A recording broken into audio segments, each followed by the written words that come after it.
오늘 본 말씀 1절에서 왕의 마음을 주관하시는 하나님을 볼 수 있습니다. 왕의 마음이 하나님의 손에서 마치 본물과도 같다 말씀하는데요. 이 본물은 보에 담겨있는 물이라는 뜻입니다. 보 안에 담겨있는 이 물은요, 보의 수문을 여는 자의 그 뜻에 따라 흘려보내는 때와 양이 결정됩니다. 그래서 이 보의 물은요, 참으로 보의 수문을 여는 그 자의 뜻에 따라 흘러가는 물입니다. 마치 이것처럼 하나님께서 사람의 마음을 뜻대로 주관하시는 분이심을 오늘 1절 말씀에서 말씀하고 있는 것이죠. 특히 왕의 마음이 하나님의 손 안에서 그러하다 말씀하는데, 이를 잘 볼 수 있는 대표적인 경우가 애굽의 왕 바로입니다. 바로 중에서도 출애굽하려는 이스라엘 백성을 잡고 나가지 못하게 막으려고 했던 바로 왕을 보면 이를 잘 확인할 수 있는데요. 하나님께서 바로의 마음을 주관하시는 모습을 여러 곳에서 볼 수가 있습니다. 바로의 마음을 완악하게 하는 그 모습을 여러 군데에서 확인할 수 있는데, 출애굽기 10장 20절 보시면 이렇게 말씀합니다. 그러나 여호와께서 바로의 마음을 완악하게 하셨으므로 이스라엘 자손을 보내지 아니하였더라. 여기 이 완악하다라는 이 말의 원어의 의미 중에 큰 의미가 하나가 무겁게 하다라는 뜻이 있는데요. 이 무겁게 된다는 것이 당시 애굽 사람들에게는 심판을 받고 멸망을 받는 의미였습니다. 애굽인들은 죽은 후에 사후 세계로 가기 전 심장 무게 달기 의식이 있다고 믿었습니다. 즉 자신의 심장을 저울에 올려놓고 정의와 지혜의 여신 마트의 깃털보다도 무거우면 죄를 많이 지은 자라 해서 암무트라고 하는 괴물이 자기의 심장을 먹어버린다 믿고 있었습니다. 심장이 먹혀버린 자는 사후 세계로 들어가지 못하고 이승을 떠돌게 된다고 당시 애굽 사람들은 믿고 있었는데요. 즉 애굽인들은 전반적으로 저울에서 자기의 심장이 무거워지면 벌을 받는다는 의식이 자리하고 있었습니다. 그래서 하나님에 의해서 이 바로의 마음, 바로의 그 중심이 강팍하게 되는, 무겁게 되는 것은 하나님에 의해서 벌을 받는, 심판을 받는 그러한 모습이었던 것이죠. 신 앞에서 무겁게 되는 일, 그리고 이것이 심판으로 이어지는 이러한 그림이 구체화되는 곳이 바로 홍해에서 바로의 군대가 수장되는 장면이었습니다. 성경은 애굽 사람들이 가지고 있었던 이러한 사후 세계에 대한 이러한 이미지를 마치 의식이라도 하는 듯이 홍해에서의 심판받는 바로 군대의 모습을 무거운 나비 가라앉는 모습으로 말씀합니다. 출애굽기 15장 10절 보시면 주께서 바람을 일으키심에 바다가 그들을 덮으니 그들이 거센 물에 납같이 잠겼나이다. 이렇듯이 하나님께서 바로의 마음을 무겁게 하시는, 그리고 홍해에서 바로의 군대를 납처럼 가라앉게 하시면서 심판하신 것은 애굽인들의 사후 세계관까지 미치는 하나님의 철저한 심판이었습니다. 애굽 전역에 참신이 여호와 하나님이심을, 그리고 여호와 하나님의 이 영광이 애굽 전역에 드러나게 되는 이 큰 일을 하시는 일에 있어서 하나님이 아주 크게 움직이신 것이 바로 바로의 마음이었습니다. 이를 출애굽기 10장 1절과 2절에 아주 구체적으로 이렇게 말씀하는데요. 여호와께서 모세에게 이르시되 바로에게로 들어가라. 내가 그의 마음과 그의 신하들의 마음을 완강하게 함은 나의 표징을 그들 중에 보이기 위함이며, 네가 내게 애굽에서 행한 일들 곧 내가 그들 가운데서 행한 표징을 내 아들과 내 자손의 귀에 전하기 위함이라. 너희는 내가 여호와인 줄을 알리라.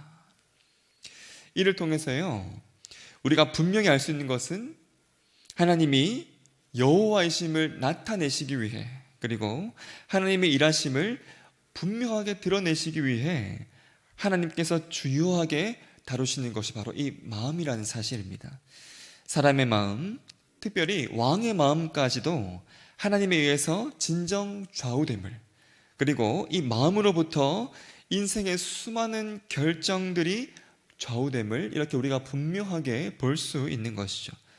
동시에 하나님께서 주관하시는 것이 인간의 이 마음인 만큼 하나님께서 특별하게 살피시고 보시는 것이 바로 우리의 마음임을 알 수가 있습니다.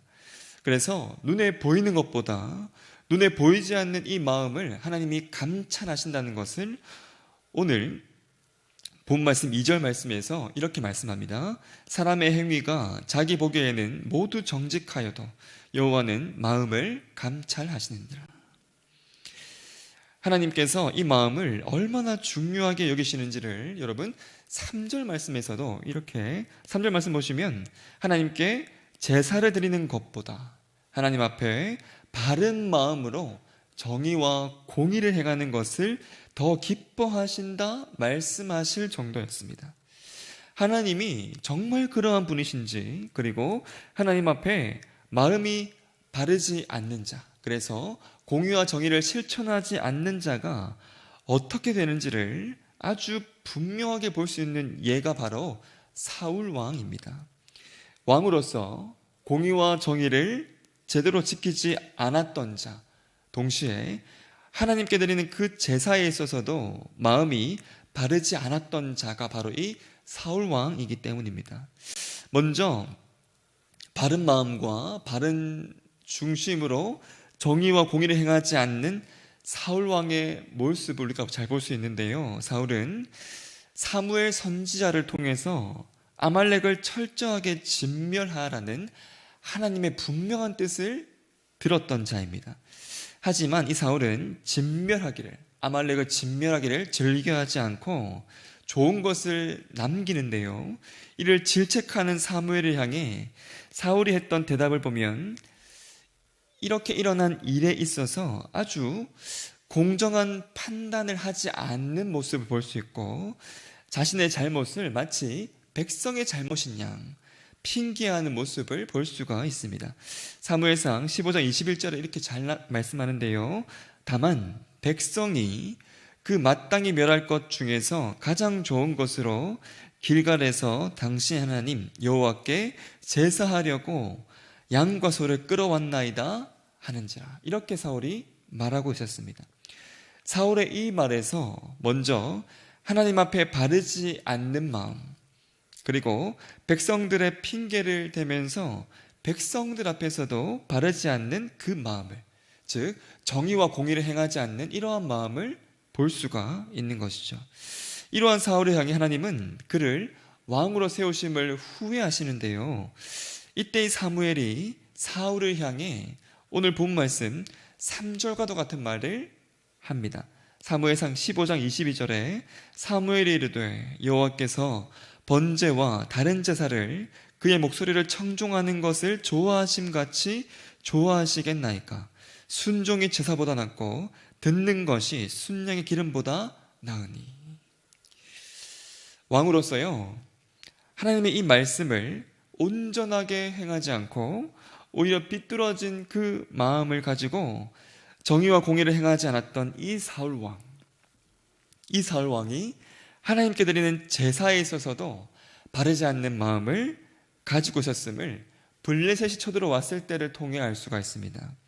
사무엘이 드려야 했던, 사무엘이 인도해야만 했던 그 제사를 이 사울 왕이요, 자신의 임의대로 판단하고 하나님께 자신의 손으로 드리는 모습을 볼 수 있는데요.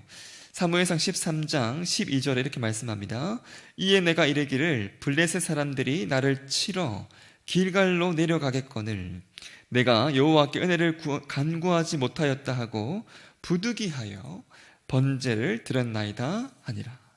여러분, 여기에 이 부득이하여라는 이 표현만 보아도요, 사울 왕의 그 바르지 않는 마음을 잘 볼 수 있습니다.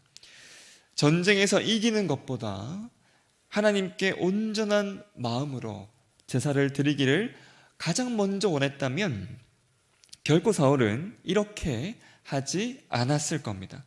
눈에 보이는 그 전쟁과 그리고 그저 승리를 비는 그러한 제사를 앞세우다가 하나님을 향한 눈에 보이지 않는 이 마음을, 그 중심을 놓쳐버린 그 사울. 눈에 보이지 않는 마음을 놓치는 일이 곧 눈에 보이지 않는 하나님을 놓치는 일임을 사울은 알지 못했던 것이죠. 이로 인한 결과는요, 사울이 하나님으로부터 버림받아 폐위되어 버리는 일이었습니다. 하나님께서 다음 왕을 택하실 때 하나님의 그 마음 가장 중심에 있었던 그 말씀을 하시는데요, 사무엘상 13장 14절에 이렇게 말씀합니다. 지금은 왕의 나라가 길지 못할 것이라.